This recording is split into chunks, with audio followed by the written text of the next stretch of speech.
My family threw a surprise celebration for my brother's new It's AB baby, but never informed me or my daughter when we stopped by to bring a gift, my mother said.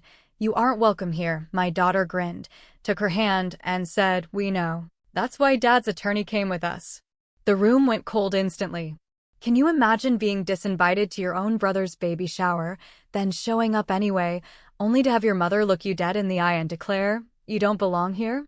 That moment cut me to my core, but what happened next, what my 16-year-old daughter did, changed everything and exposed a betrayal so vile, it shook our entire family to its foundations. My name is Heather Reynolds, and at 34, I found myself standing on my parents' porch, a stranger at my own brother's baby shower. The muffled sounds of laughter from inside twisted my stomach into knots. My daughter, Lindsay, just 16, squeezed my hand as I clutched the carefully wrapped gift. When my mother opened the door, her smile vanished instantly. You don't belong here, she said, her voice like ice. That's when Lindsay stepped forward, a strange, quiet confidence in her eyes. She smiled sweetly and said, we know, Grandma. That's why Dad's lawyer came with us. I grew up in a modest house in suburban Boston. For 3 years, I was my parents' whole world. Then Nathan arrived. And from that moment, everything shifted. I quickly learned that our family had an unspoken rule. Nathan always came first. For my 10th birthday, I got practical school supplies. 2 months later, Nathan, at 7, received a brand new bike, video games, and a weekend trip to Six Flags. This wasn't an isolated incident. It was the pattern of our entire childhood.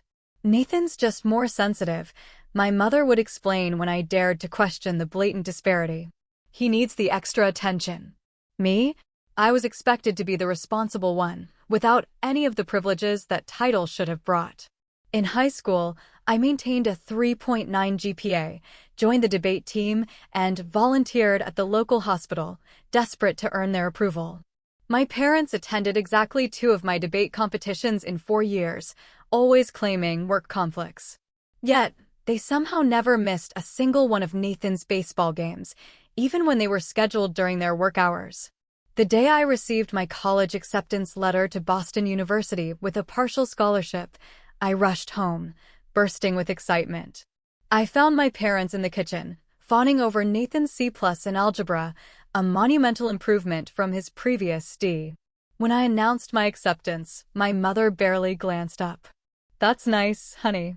We'll talk about it later. We're celebrating Nathan's progress right now.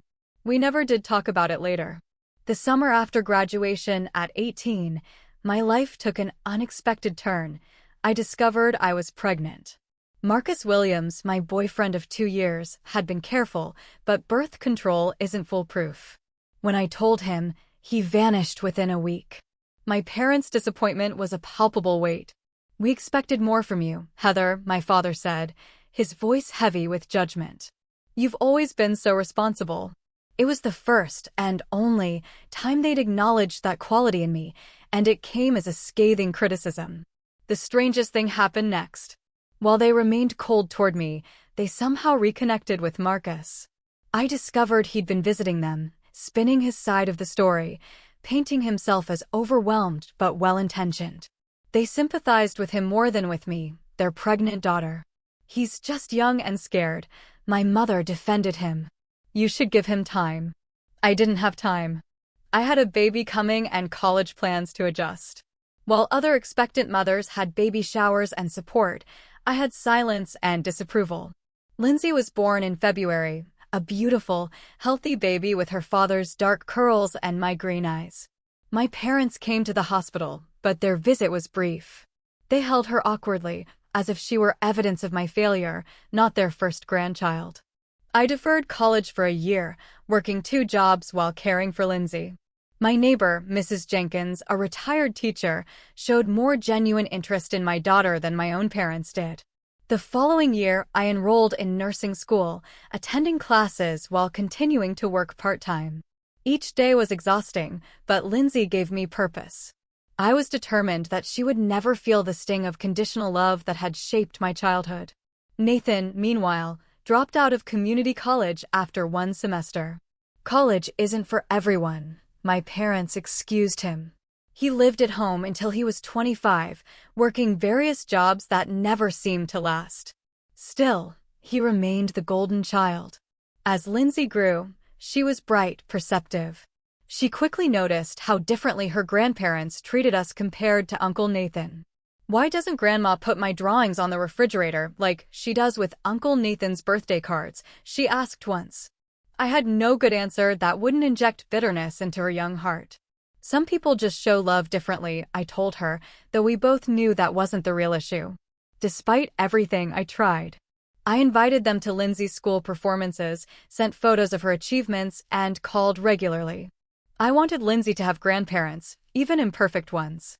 But as the years passed, the pattern of favoritism only deepened, now extending its painful shadow to my daughter.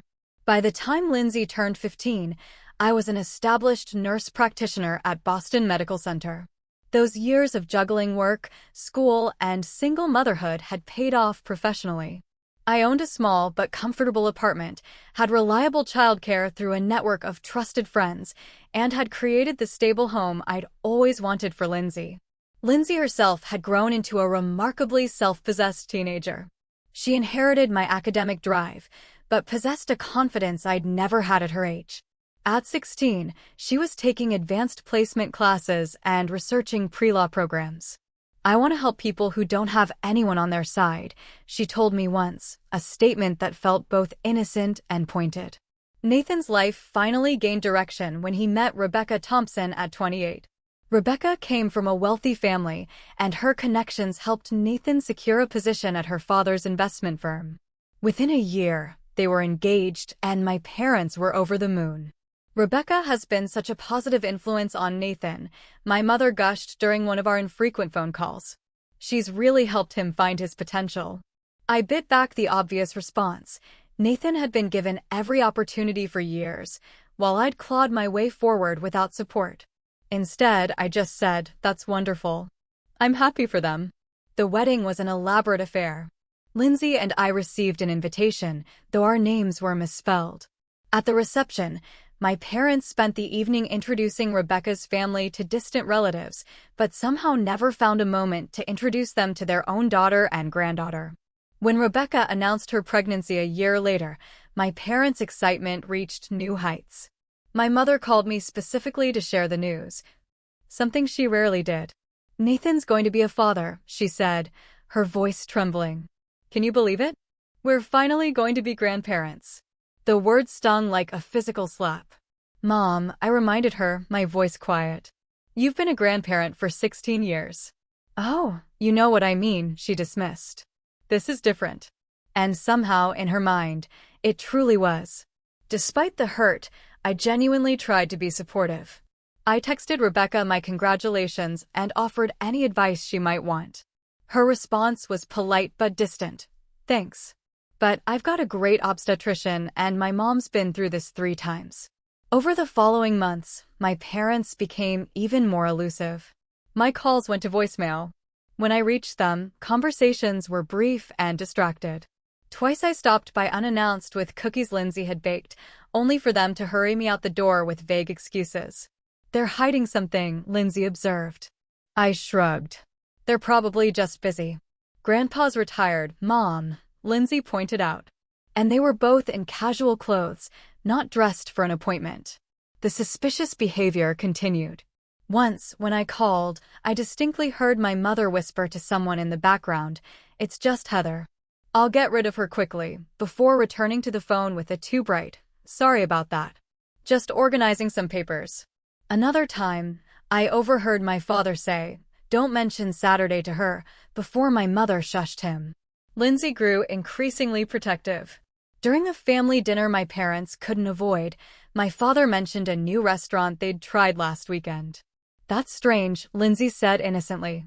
"Mom called you last weekend to see if you wanted to join us for lunch. But you said you were both sick with colds." The uncomfortable silence that followed was deafening, broken only by Nathan quickly changing the subject. The most revealing moment came when Lindsay was scrolling through Instagram and froze. "Mom," she said slowly, turning her phone toward me.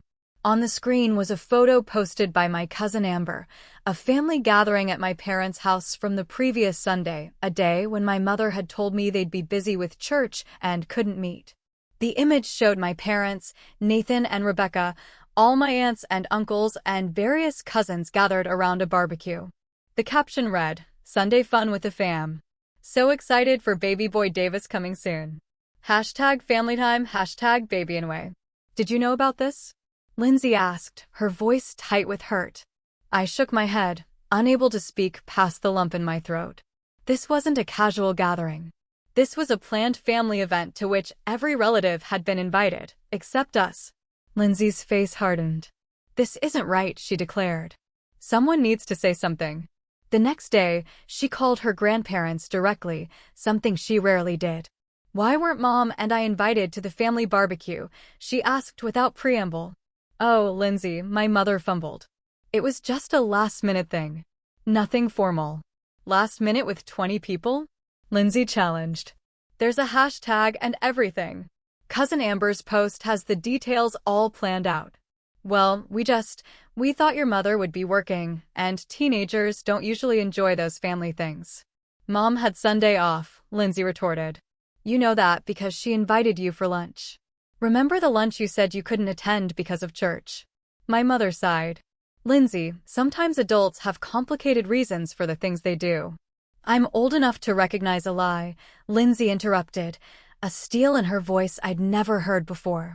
"And I'm old enough to notice that you and Grandpa treat Mom differently than Uncle Nathan. Always have." She hung up before my mother could respond. I was torn between pride in my daughter's loyalty and anxiety about the confrontation. When my mother called me later to complain about Lindsay's disrespect, I found myself defending my daughter. She asked a fair question, Mom. "Why weren't we invited?" "It wasn't that kind of gathering," she insisted. "It wasn't right for you. Not right for your daughter and granddaughter, but right for second cousins we see once a year?" I pressed. The conversation ended with my mother claiming I was making mountains out of molehills and that I'd always been too sensitive. I tried to push the hurt aside, focusing on my work and Lindsay's upcoming college applications. But the pattern continued. Family events we discovered only through social media posts, celebrations we were never invited to, and a growing sense that the wall between us and the rest of the family was becoming insurmountable. I was organizing patient files at the clinic when my phone buzzed with a text from Aunt Judith, my mother's sister. We weren't particularly close, but she'd always been kind to Lindsay and me. "Looking forward to seeing you at Nathan's baby shower on Saturday. It's been too long. We can catch up then." I stared at the message, confusion quickly turning to searing hurt. There had been no invitation, no mention of any baby shower from my parents or Nathan. I checked my email and voicemail. Nothing. I typed back, "I think there's been a misunderstanding. I don't know anything about a baby shower on Saturday." 3 dots appeared, disappeared, then reappeared. Finally, "Oh dear. I assumed you knew. Your mother has been planning it for weeks. It's at their house at 2 p.m. Maybe your invitation got lost." My stomach twisted into a familiar knot. There was no lost invitation. This was deliberate exclusion. When I picked up Lindsay from debate team practice, I was still reeling. She noticed immediately. "What's wrong, Mom? Did something happen at work?" I hesitated, not wanting to burden her, but we'd always been honest. "Aunt Judith texted about Nathan's baby shower this Saturday. Neither of us were invited." Lindsay's face flushed with anger. "Are you serious? They're throwing Uncle Nathan a baby shower and didn't invite us? That's beyond messed up. Maybe it's women only?" I suggested weakly, knowing it wouldn't explain my exclusion. "Then why wouldn't they invite you? You're his sister. And even if it was women only, what about me? I'm his niece." Lindsay's voice rose with each question. "This is ridiculous, Mom. They can't keep treating us like this." That evening, I called my mother directly. "Mom, is there a baby shower for Nathan and Rebecca this Saturday?" A pause. "Who told you about that?" Not a denial. No apology for an oversight. Just annoyance that I'd found out. "Does it matter? Why wasn't I invited to my own brother's baby shower?"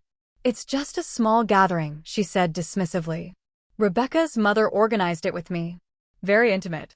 Intimate enough for Aunt Judith to be invited from Rhode Island, but not intimate enough for your daughter and granddaughter who live 20 minutes away. Heather, please don't make this difficult. Rebecca wanted certain people there. And, well, you two have never been close. And whose fault is that? I asked, my voice cracking despite my efforts to stay calm. You've never given us the chance to be close. This isn't about you, my mother said firmly. This is Nathan and Rebecca's special time. Not everything revolves around your feelings.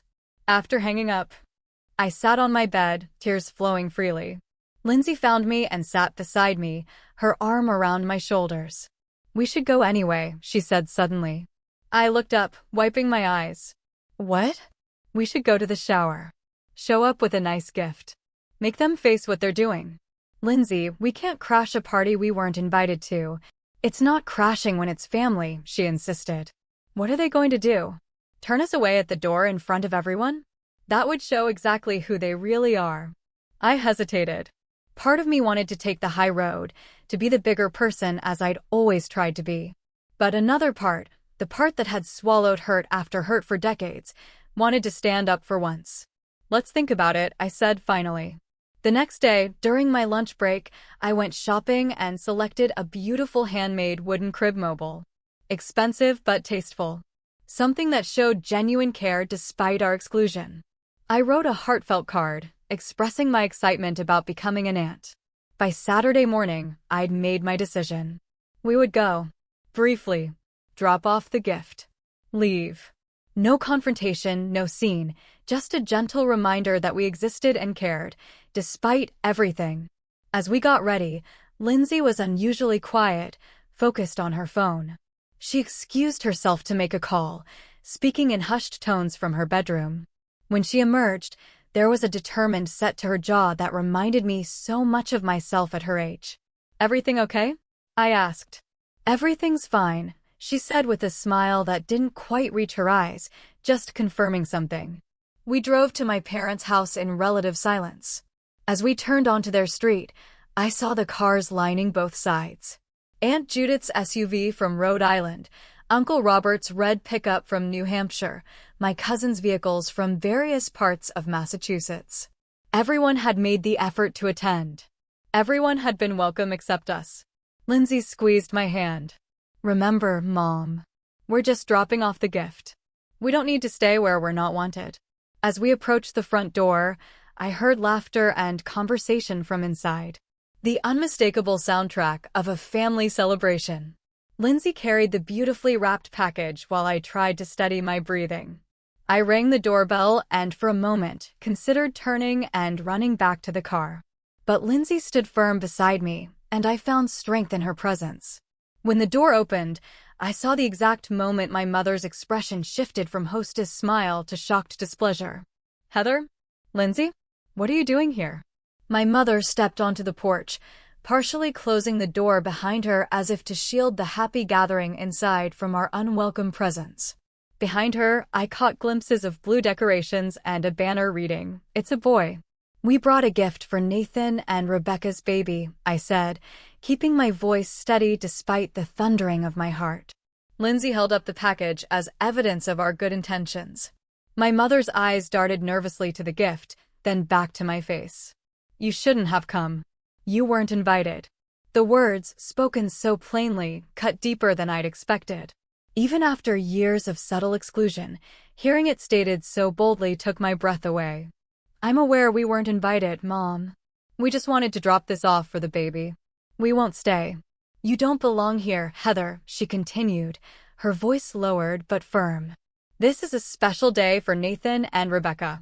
Please don't make it about you. I felt tears threatening, but blinked them back. I'm not trying to make it about me. I'm trying to be a good sister and aunt, despite being deliberately excluded from a family event. By now, our conversation had drawn attention from inside. Faces appeared in the window. Curious relatives trying to see what was happening. The front door opened wider and my father stepped out, looking uncomfortable. Karen, what's going on? He asked, then froze when he saw us. Heather, Lindsay, this is unexpected. We brought a gift for the baby, I repeated, my voice smaller now. Behind my father, Nathan appeared with Rebecca, her 7-month pregnant belly prominent beneath a blue maternity dress. Nathan's face registered surprise, then guilt, then a quick glance at our parents. "Heather, what are you doing here?" he asked, echoing our mother. "Apparently, making a huge mistake," I said, the hurt finally breaking through my composed facade. "We just wanted to give you this, but it seems we're not welcome even for that." Rebecca looked confused, her hand protectively over her belly. "I don't understand. Why wouldn't you be welcome?" Before anyone could answer, more family members had gathered in the doorway, creating an audience for our humiliation. Aunt Judith stepped forward, her face flushed with embarrassment. "Heather, I'm so sorry. I thought you knew about the shower when I texted you." "Clearly, I wasn't supposed to know," I replied, unable to keep the bitterness from my voice. The silence that followed was deafening. No one spoke up to contradict me. No one, not my brother, not my father, not a single relative said, "Of course you should be here." Their silence confirmed what I'd always known but tried to deny. I was an outsider in my own family. I turned to leave, dignity in tatters, but determined not to break down in front of them. "Come on, Lindsay, let's go." But Lindsay didn't move. Instead, she stepped forward, her chin raised in defiance. "Actually, I think we should stay." My mother frowned. "Lindsay, this isn't appropriate. You need to leave with your mother." Lindsay smiled, a calm, confident smile that seemed beyond her 16 years. "We know we don't belong here, Grandma. That's why Dad's lawyer came with us." "Lawyer? What lawyer?" My father's voice rose sharply. As if on cue, a man in his 40s wearing a tailored suit approached from the street where he'd apparently been waiting in a parked car. He carried a leather briefcase and wore an expression of professional detachment. "Good afternoon," he said, climbing the porch steps. "My name is James Winters, attorney at law. I represent Marcus Williams in matters concerning his daughter, Lindsay Williams Reynolds, and her mother, Heather Reynolds." My mother's face drained of color. "Marcus? What does he have to do with this?" I was equally confused. Marcus had been absent from our lives since before Lindsay was born. I turned to my daughter, questions forming on my lips, but she gave me a look that silently asked for trust. The lawyer continued, "I believe we should discuss this matter inside, unless you prefer to have this conversation in view of the entire neighborhood." My father hesitated, then grudgingly stepped aside. "Fine. But this is completely unnecessary and inappropriate." As we entered the house, the festive atmosphere had evaporated. Relatives whispered, some looking embarrassed, others curious.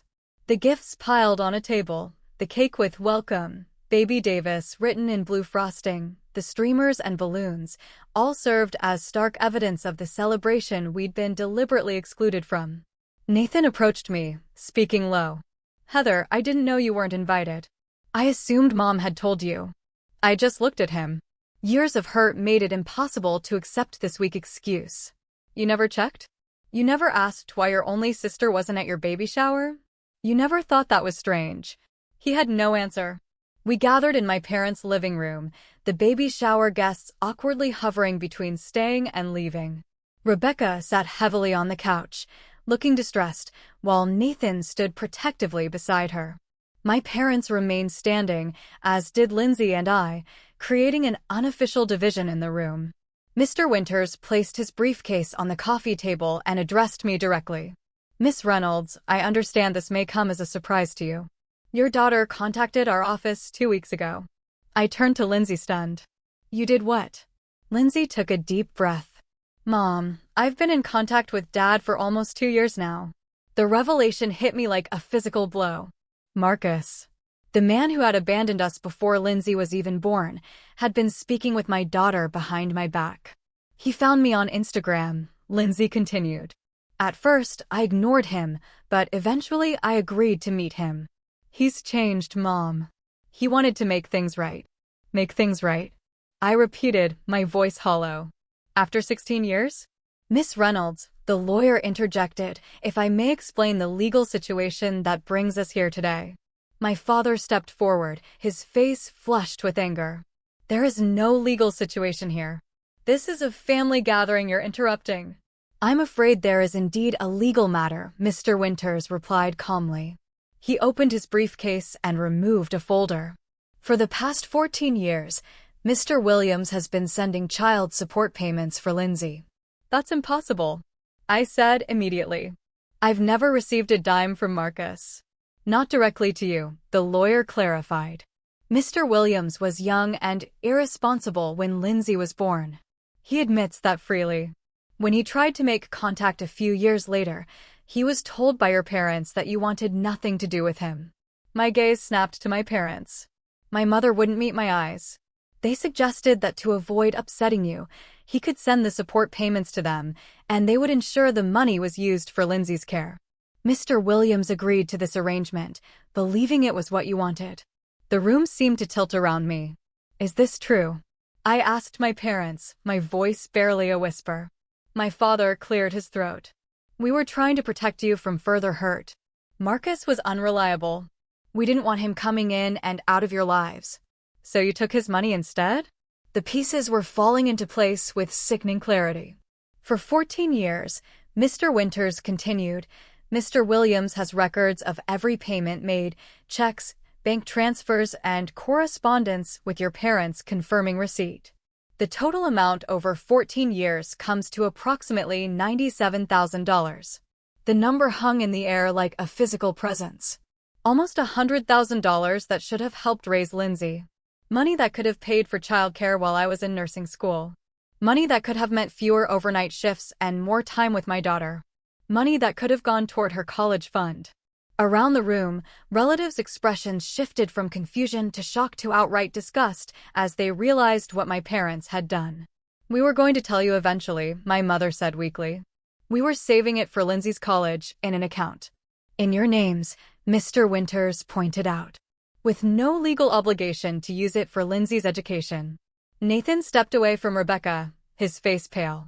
Mom, Dad, is this true? You took money meant for Heather and Lindsay. We needed it more than they did, my father said defensively. Heather was doing fine on her own. She had her nursing job. We had retirements to think about, and your college tuition, Nathan. The words struck me like physical blows. My parents had used money meant for their struggling single mother granddaughter to fund their retirement and Nathan's education. You paid for Nathan's college with money that was meant for my child? My voice rose, raw and trembling, despite my efforts to contain it. Rebecca, who had been silent until now, stood up awkwardly, her hand supporting her back. I had no idea about any of this, she said, her voice shaking. Nathan, did you know? Nathan hesitated just a fraction of a second too long. You knew. I whispered, the final betrayal landing like a knife to my heart. Not everything, he stammered. I knew Marcus was sending some money, but I didn't know how much or for how long. I thought it was just a few thousand, not this. Mr. Winters cleared his throat. Mr. and Mrs. Davis, Mr. Williams has authorized me to present you with two options. First, you can repay the full amount plus interest, which comes to approximately $115,000 within 30 days. Alternatively, we can pursue criminal charges for fraud and embezzlement, in addition to a civil suit that would likely result in a judgment exceeding the original amount. Criminal charges? My mother's voice was barely audible. But we're family. Family doesn't steal from family, Lindsay said quietly. Especially not from a child. Aunt Judith stepped forward from where the relatives had been watching in stunned silence. Karen, Michael, how could you do this to your own daughter and granddaughter? Others joined in, their shocked comments creating a growing chorus of disapproval. The family that had so readily excluded us was now witnessing the ugly truth behind the perfect facade my parents had maintained for years. We needed the money, my father repeated, as if that justified everything. So did we. I finally shouted, years of suppressed anger breaking through. Do you have any idea what we went through? The nights I stayed up crying because I couldn't afford both rent and childcare, the scholarships I lost because I couldn't maintain a full course load while working, the birthdays when Lindsay got one small gift while you showered Nathan with presents, all while you had thousands of dollars that rightfully belonged to her. Nathan approached me, his expression pained. Heather, can we talk privately? I hesitated, then nodded. We stepped into the kitchen, away from the chaos. I swear I didn't know the full extent of this, he said immediately. I knew Dad helped me with tuition money that came from Marcus, but he told me it was just a few thousand that Marcus owed the family for expenses when you were pregnant. And you never questioned that? Never thought to ask me? I should have, he admitted. I was selfish. It was easier not to ask questions when things were going my way. He ran a hand through his hair. I've been thinking about everything. All the times they chose me over you. All the opportunities one got that you didn't. The money I finished for him. The money that should have gone to your niece. Yes. He looked me directly in the eyes. I want to make it right, Heather. I've talked to Rebecca and we agree. Whatever Mom and Dad can't pay back, we will. I hadn't expected this. That's not your responsibility, Nathan. Maybe not legally, but morally. I benefited from their favoritism my entire life. I got the college education that Lindsay's money helped pay for. I can't change the past, but I can try to fix this part of it. We talked for nearly 2 hours. Really talked. Perhaps for the first time as adults. Nathan admitted he'd always known our parents treated us differently, but had accepted it as normal because it benefited him. He confessed to feeling inadequate beside my achievements, which had made it easier to accept their preferential treatment as something he needed. I always thought you were the strong one, he said. You didn't seem to need their approval the way I did. I needed it just as much, I told him. I just stopped expecting it. When we parted, something had shifted between us. Not forgiveness, exactly, the wound was too fresh for that, but perhaps the beginning of understanding. Before I could respond, Rebecca appeared in the doorway, her face streaked with tears. Heather, I had no idea you weren't invited to the shower. When your mother said she'd handle the guest list, I assumed that included you. I'm so sorry. Her apology seemed sincere, but it was a drop in the ocean of what had been revealed today. I think we should go, I said, suddenly exhausted by all of it. When we returned to the living room, Mr. Winters was explaining the repayment terms to my ashen-faced parents. Lindsay stood beside him, looking simultaneously younger and older than her 16 years, a child who had been wronged, a young woman taking action to right that wrong. We'll leave now, I announced. Mr. Winters has our contact information for arranging repayment. Heather, please, my mother began. We can explain. I think you've explained quite enough, I interrupted. Enjoy the rest of the shower. As we turned to leave, Lindsay placed the gift we brought on the table with the others. Congratulations on the baby, Uncle Nathan, she said softly. The drive home was quiet, the lawyer following in his car behind us. When we arrived at our apartment, Lindsay finally broke the silence. I'm sorry I didn't tell you about Dad. I wanted to make sure he was serious about making things right before I got your hopes up. I reached across to squeeze her hand. You have nothing to apologize for. You did what I should have done years ago. Stood up for us. The baby shower dissolved into chaos after we left, according to Aunt Judith, who called me the next day. Most guests departed quickly, uncomfortable with what they'd witnessed. My parents tried to salvage the celebration, but the damage was done. The festive atmosphere had been permanently tainted by the revelation of their deception. I had no idea they were capable of something like this, Aunt Judith said, her voice still reflecting her shock. Taking money from their own granddaughter. It's unconscionable. In the days that followed, family members reached out one by one, aunts, uncles, cousins I hadn't spoken to in years. Some called to express outrage on our behalf, others to distance themselves from my parents' actions, and a few to admit they'd noticed the disparity in how we were treated, but had never spoken up. We should have said something, my Uncle Robert admitted. We saw how they favored Nathan, but we told ourselves it wasn't our place to interfere. I'm sorry, Heather. My parents attempted damage control, calling relatives to give their version of events. According to them, they had only borrowed the money temporarily and had always intended to give it to Lindsay eventually. Few seemed convinced. 3 days after the shower, Nathan called and asked to meet for coffee.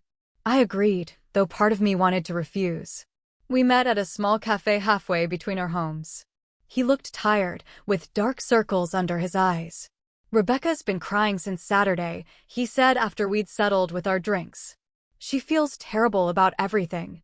Mom told her you were busy with work and couldn't make it. And you? I asked. What did you think when you didn't see me there? He had the grace to look ashamed. I noticed, but I didn't question it. That's been the pattern my whole life, not questioning when things went my way. He ran a hand through his hair. I've been thinking about everything. All the times they chose me over you. All the opportunities one got that you didn't. The money. The money that should have gone to your niece. I finished for him. Yes. He looked me directly in the eyes. I want to make it right, Heather. I've talked to Rebecca, and we agree. Whatever Mom and Dad can't pay back, we will. I hadn't expected this. That's not your responsibility, Nathan. Maybe not legally, but morally. I benefited from their favoritism my entire life. I got the college education that Lindsay's money helped pay for. I can't change the past, but I can try to fix this part of it. We talked for nearly 2 hours. Really talked. Perhaps for the first time as adults. Nathan admitted he'd always known our parents treated us differently, but had accepted it as normal because it benefited him. He confessed to feeling inadequate beside my achievements, which had made it easier to accept their preferential treatment as something he needed. I always thought you were the strong one, he said. You didn't seem to need their approval the way I did. I needed it just as much, I told him. I just stopped expecting it. When we parted, something had shifted between us. Not forgiveness, exactly, the wound was too fresh for that, but perhaps the beginning of understanding. That evening, my parents showed up unannounced at our apartment. Lindsay answered the door and immediately called for me, her voice tight with tension. We need to talk, my father said when I appeared, without lawyers or audiences. I hesitated, then let them in, though Lindsay refused to leave my side. We've been thinking about everything, my mother began once we were seated in the living room. We made a terrible mistake. We never meant for it to go on so long. 16 years is more than a mistake, I said quietly. It's a choice. Multiple choices, made every day for 16 years. We needed the money when it first started coming, my father explained. The economy was bad, my hours were cut, and Nathan needed braces. We told ourselves we'd pay it back, but then there was his college tuition and our mortgage. And my struggles didn't matter? I asked. The times I had to choose between paying the electric bill and buying Lindsay new shoes? The night classes I took while 8 months pregnant because I couldn't afford to take a semester off. We thought you were managing, my mother said weakly. Because I had to. My voice rose despite my efforts to remain calm. Not because it was easy. Not because we didn't need that money. Because I had no choice but to manage. My parents looked at each other, a silent communication passing between them. My father cleared his throat. We've spoken to our financial advisor. We can liquidate some investments to repay about half the amount immediately. The rest we'd need time. That's between you and Mr. Winters, I replied. I'm not involved in the legal aspects. And beyond the money, my mother asked hesitantly. Can we fix this? Can we be a family again? Lindsay spoke before I could. A family doesn't do what you did. A family doesn't steal from a child or exclude people from celebrations. A family doesn't consistently choose one member over another. My mother's eyes filled with tears. We love you both. We made terrible mistakes, but we love you. Love without respect isn't love, I said, finally articulating what I'd felt for years. Love without actions to back it up is just an empty word. They left with no resolution, no tearful reconciliation, no promises of a healed relationship. Just the beginning of a financial restitution that could never truly compensate for what had been taken from us. Not just money, but belonging, security, and trust. The following week, I finally met with Marcus, the first time I'd seen him since he walked out 16 years ago. Lindsay had arranged the meeting at the same cafe where I'd met Nathan. Marcus had aged well, his youthful cockiness replaced by a quieter confidence. He was married now, with 2 young sons, and worked as an architectural engineer. I don't expect forgiveness, he said after an awkward greeting. What I did was unforgivable. Then why come back now? I asked. I've been in therapy for years, he explained. Working through my issues, trying to become someone better than the boy who ran away from his responsibilities. When my first son was born, it hit me hard, what I'd missed with Lindsay, what I'd taken from both of you. He showed me documentation of every payment he'd made over the years, copies of checks, bank statements, even emails from my parents acknowledging receipt. The systematic deception was laid out in black and white, impossible to deny. When I found Lindsay on social media, I just wanted to see her, he continued. I didn't expect a relationship. Didn't think I deserved one. But she gave me a chance I hadn't earned. Lindsay, who had insisted on being present for this meeting, reached across the table and took his hand. Everyone deserves a second chance if they're truly sorry. I wasn't ready to offer such forgiveness, but seeing my daughter's capacity for grace moved me deeply. She had grown into someone stronger and wiser than I had been at her age, perhaps than I was even now. I want to be part of her life, Marcus said to me, and make up for what was taken from both of you. Not just the money, the time, the support, everything. That's not for me to decide anymore, I said, looking at Lindsay. She's old enough to choose what relationship she wants with you. As we left the cafe, I realized that while one family bond had been irrevocably broken, others were forming in its place. Fragile but genuine connections, based on truth rather than obligation. 6 months passed. Winter turned to spring, and with it came not just seasonal renewal, but personal transformation. The first payment from my parents arrived through Mr. Winters exactly 30 days after the confrontation, a check for $57,000, representing the liquidation of some of their investments as promised. The remaining balance would come in monthly installments over the next 2 years, with interest. Each check arrived promptly, though without any personal note or communication. I had chosen not to contact my parents during this time, needing space to process everything.